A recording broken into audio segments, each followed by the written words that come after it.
دکھایا. پتا چلا کہ ایک مقام ایسا آیا کہ جہاں حجابات اٹھنے لگے، پردے ہٹنے لگے، حقیقت آشکار ہونے لگی. موسیٰ کو جو جلوہ دکھایا گیا تھا، فلما تجلی ربہ للجبل جعلہ دکا وخر موسیٰ صعقا، قرآن پکار کے کہتا ہے جب مولا نے تجلی فرمایا، جھلک دکھلائی، موسیٰ کو بے ہوش کر دیا، پہاڑ جل کے خاک ہو گیا. کسی میں تاب نہیں. صفت کے جلوے کے 1000ویں حصے کی تاب، وہ بھی 70,000 پردوں کے پیچھے سے چھوڑی جائے تب بھی کوئی مجھے نہیں دیکھ سکتا. کس میں اتنی تاب ہے، کس میں اتنی استعداد ہے، کس میں اتنی سکت ہے، کس میں اتنی قوت ہے، کس میں ایسی کیفیت ہے؟ کون ہے جو ہمارے جلووں کو دیکھ سکے؟ کائنات جل کر خاکستر ہو جائے گی. صفت کے جلوے کو برداشت نہ کر سکے تو ذات کے جلوے کو کہاں برداشت کرتے؟ اب ذات کا جلوہ سارے پردے ہٹا کے حقیقت محمدی پر آشکار کیا جا رہا ہے. رب بھی بے پردہ ہو رہا ہے، حقیقت محمدی آشکار کی جا رہی ہے. محمد عربی کے بھی سارے پردے اٹھائے جا رہے ہیں.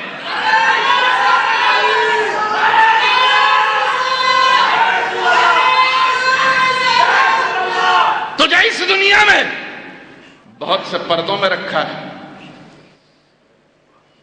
بہت سے پردے ہیں،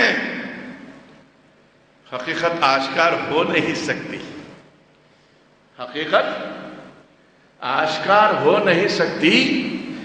جب اس دنیا سے پردہ کرنے کا وقت قریب آیا تو سرکار مدینہ نے ابو بکر و علی دونوں سے کہا کہ دیکھو ہم جا رہے ہیں، مولا کی طرف سے یاد ہوئی ہے، جا رہے ہیں.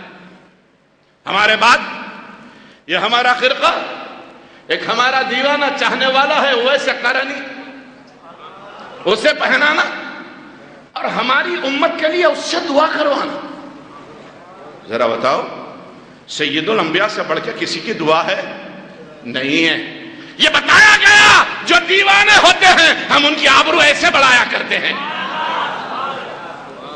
وہ ویس جو عشق و محبت کا پیکر، دیوانگی سے سرشار، ایسی منزل میں کہ جہاں جنون فخر کرے، محبت رشک کرے، عشق بال اٹھے.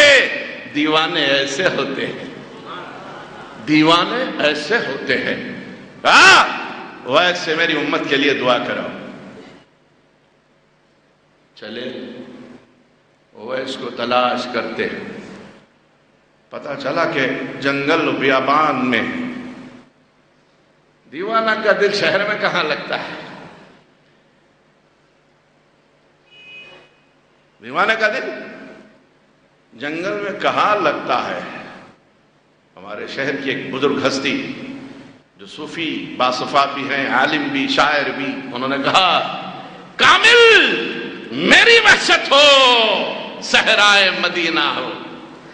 کامل میری وحشت ہو صحرائے مدینہ ہو اور سب کی زبان پر ہو دیوانہ محمد کا. دیوانہ ہے جو اس کو دیوانہ سمجھتا ہے، دیوانہ بناتا ہے دیوانہ محمد کا. کچھ ایسی صفت کا ہے پیمانہ محمد کا، لفظش میں نہیں لاتا میخانہ محمد کا. دیوانہ ہے جو اس کو دیوانہ سمجھتا ہے. جنون، دیوانگی، عشق ویسے قرنی سے تعبیر ہیں. پہنچے دیکھا جنگل میں، خیر رسول مکرم دیکھتے ہی رونے لگے، دھاڑے مار مار کر رونے لگے. سمجھ گئے کہ سرکار کی طرف سے کچھ حکم آیا ہے. پوچھا کیا ہے؟ کہا رسول اکرم نے تمہیں یہ خرقہ پہنانے کو کہا ہے. رسول اکرم نے تمہیں یہ خرقہ پہنانے کو کہا ہے اور رسول کی پیاری امت کے لیے تمہیں دعا کرنے کا حکم دیا گیا. پہلے تو ستاپا، لرزاں بدن، جھکی جھکی نظریں، اشکوں کے آبشار بہتے ہوئے کہنے لگے کہ اس گناہگار کا انتخاب اس خرقے کے لیے چہ نسبت خاکرہ بعالم پاک وہ کجا؟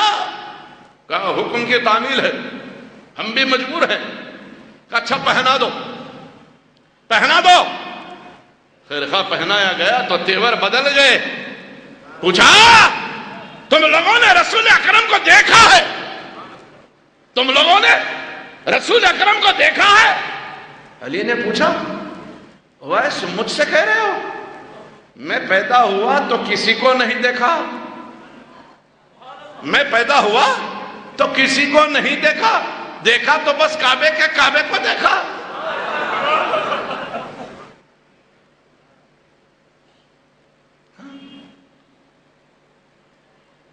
میرے مولا نے جب تک روئے پیغمبر نہیں دیکھا، ولادت پائے کعبے میں مگر کعبہ نہیں دیکھا۔ میرے مولا نے جب تک روئے پیغمبر نہیں دیکھا، آنکھ کھلی تو سب سے پہلے میں نے انہی کو دیکھا، انہی کی آغوش کا پروردہ ہوں، ہر وقت ساتھ رہا۔ مجھ سے پوچھتے ہو تم نے رسول کو دیکھا؟ ابو بکر نے کہا ویس میں حضر و سفر کا ساتھی ہوں، میرے ساتھ اور سنگت کو تو قرآن نے بیان کر دیا ہے، میری سنگت میرا ساتھ کسی کی صحابیت کا ذکر قرآن میں نہیں۔ صدیق وہ ہے کہ جن کے صحابیت کا تذکرہ قرآن نے کیا ہے۔ اذ قال لصاحبہ ولا تحزن ان اللہ لا تحزن ان اللہ معنا۔ ایک ہی مصاحبت کا ذکر میں تو وہ ہوں، ہر منزل ہر لمحہ ہر ڈگر ہر مقام پر رسول کے ساتھ رہا ہوں۔ کون سی منزل ہے جہاں میں ساتھ نہیں تھا؟ تم مجھ سے پوچھتے ہو کہ دیکھا؟ تو ویسے کہا نہیں، پوچھا ہے دیکھا۔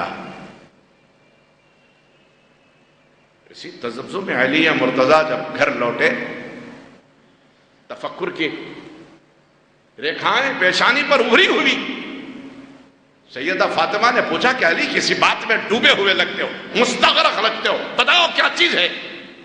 کہا فاطمہ آج ویس نے ایک عجیب سا سوال مجھ سے کر لیا، صدیق سے کر لیا۔ کہا کیا سوال کیا؟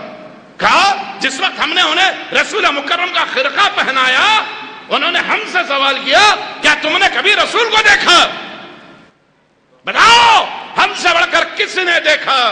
ہم ہی تو وہ ہیں اول من اسلم، سب سے پہلے اسلام قبول کرنے والے، حقیقت محمدی جن پر آشکار ہوئی ہم ہی تو ہیں، ہم سے بڑھ کر کس نے دیکھا ہے؟ ہم سے یہ سوال ہوتا ہے۔ سیدہ نے کہا کہ علی غصے میں نہ آنا، اویس کا سوال اپنی جگہ ہے۔ کہا مطلب؟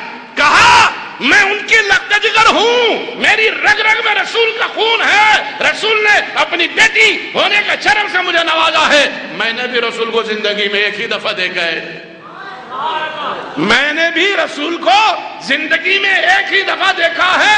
تاجدار کون و مکان وضو بنانا چاہتے تھے، سر پر امامہ اقدس تھا، مجھے طلب کیا فاطمہ ادھر آؤ مجھے وضو بنانا ہے، اپنا امامہ میرے ہاتھوں میں دے دیا، میں امامہ لیے ہوئے کھڑی تھی، تاجدار کون و مکان وضو کر رہے تھے، نور مجسم وضو کر رہا تھا، میں نے اجازت مانگ لی، اے تاجدار کون و مکان، اے رسول مکرم اجازت ہو تو ایک لمحے کے لیے اس امامے کو سر پر رکھ لوں۔ سرکار نے اجازت مرحمت فرمائی، جس لمحہ میں نے سر پر امامہ اقدس رکھا وہ ایک ہی لمحہ تھا کہ زندگی میں نے رسول کو دیکھا۔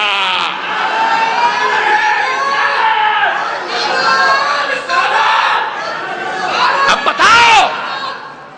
بتاؤ جو سوال ویسے کرن ہی نے کیا، تم نے رسول کو دیکھا؟ پتا چلا پردے کے باہر آ کے بھی پردے میں ذات ہے، پردے کے باہر آ کے بھی پردے میں ذات ہے۔ اب طلب کیا آ محبوب تیرے بھی سارے پردے اٹھا دوں، میں اپنے بھی پردے اٹھا دوں، تو مجھے دیکھے میں تجھے دیکھوں، یہ حقیقت محمدی کی معراج ہو جائے۔